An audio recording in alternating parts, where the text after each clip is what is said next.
तो अब देखिए यहाँ पे हमने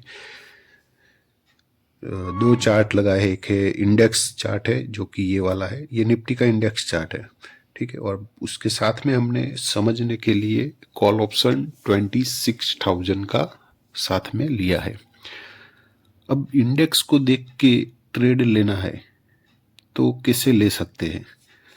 अब हम इंडेक्स का इस्तेमाल नहीं करते।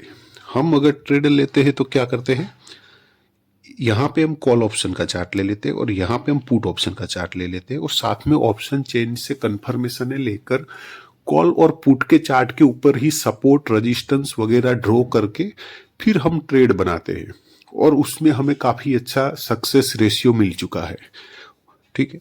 अब इंडेक्स को देख के बहुत से लोग ट्रेड बनाते होंगे, तो इंडेक्स को अगर मैं देखूँ यहाँ पे कैसे देखूँ भाई, यहाँ पे जो है वो 26,000 का एक नंबर है।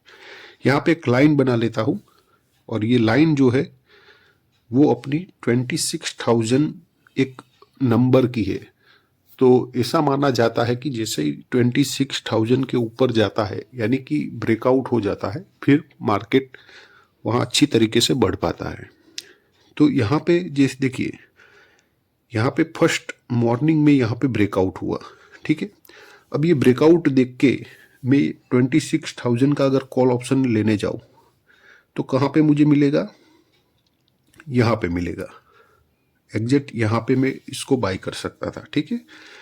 प्राइस कौन सी थी, ये प्राइस थी 110 की।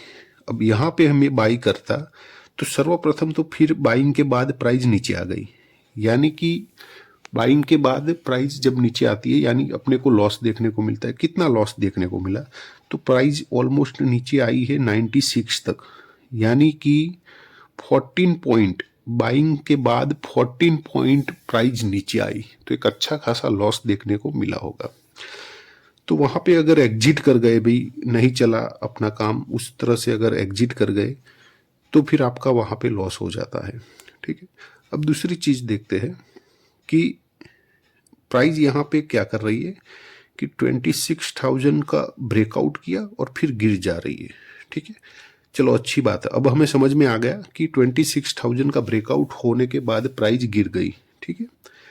तो फिर वापस से यहाँ पे 26,000 का इसने ब्रेकआउट किया, तो अब क्या करते हैं, प्राइस क्या कर रही है, 26,000 का ब्रेकआउट करके गिर जा रही है।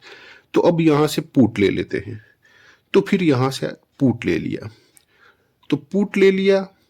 उसके बाद प्राइस ने क्या किया, उसके बाद प्राइस 26,000 के नीचे आई ही नहीं। ये देखिए प्राइस पूरा दिन नहीं आई, यानी कि पुट में भी लॉस हो गया।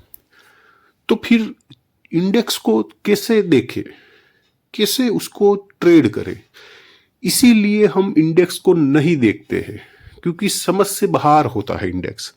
हम जो इस मेथड से ट्रेड करते हैं उसमें हम इंडेक्स को इसीलिए नहीं देखते हैं क्योंकि कभी कभार वो राउंड फिगर नंबर के ऊपर निकलता है, प्राइस अपसाइड निकल जाता है, कभी कभार राउंड फिगर के ऊपर निकलता है फिर प्राइस गिर जाता है। जैसे इस केस में हुआ है कि 26,000 के ऊपर निकला फिर गिर गया, तो फिर से वो 26,000 के ऊपर निकला फिर बढ़ गया।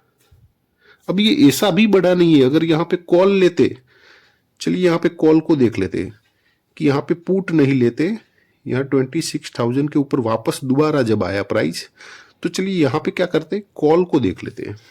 तो यहाँ पे देखते कॉल, वही अपना 26,000 कौन सा टाइम था, हाँ यहाँ पे। अब ये भी आप देख लो कि कौन सी प्राइस पे आपको मिल रहा था उस टाइम पे कॉल, इस प्राइस पे मिल रहा था।